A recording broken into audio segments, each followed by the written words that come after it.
your dad was racing up. Did he race full time up until like 14? Yeah, yeah, he Okay. was full time, I think, till 14. Yeah. Okay. So he wasn't there a bunch, but I'm sure he had a lot of feedback. Or you guys, what was he like as far as, was he hard on you? Was he easy on you? How did that relationship go? He was pretty hard on me, which was good.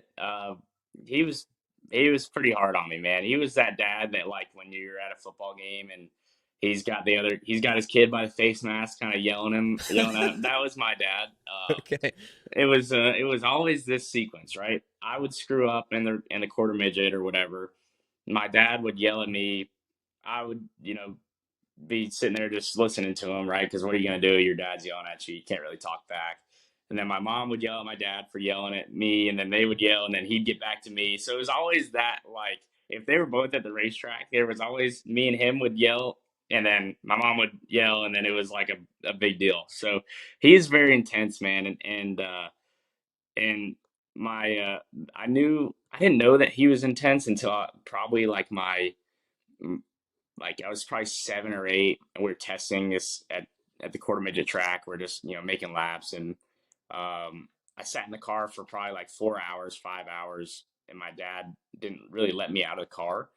And my grandpa was Oof. there, who's like a Vietnam vet, right? Toughest Yeah. guy I've ever met in my life. He was a frontline medic in Vietnam. Has done and seen a lot of crazy things, and when he started getting worried about me and started saying, "Hey, like, why don't you let him out of the car and all this and all that?" I was like, "Okay, maybe my dad is hard on me. If he's worried about me, I must be really going through it right now." So, um, yeah, that was probably the first time I was like, "Man, I think my dad's harder on me than other other dads." So, it Wow. was, but it was good, and it was never like in a way of like, "Oh, you're an idiot" or this or that. It was, "Hey, man, we have to do this better. Here's why. Here's how."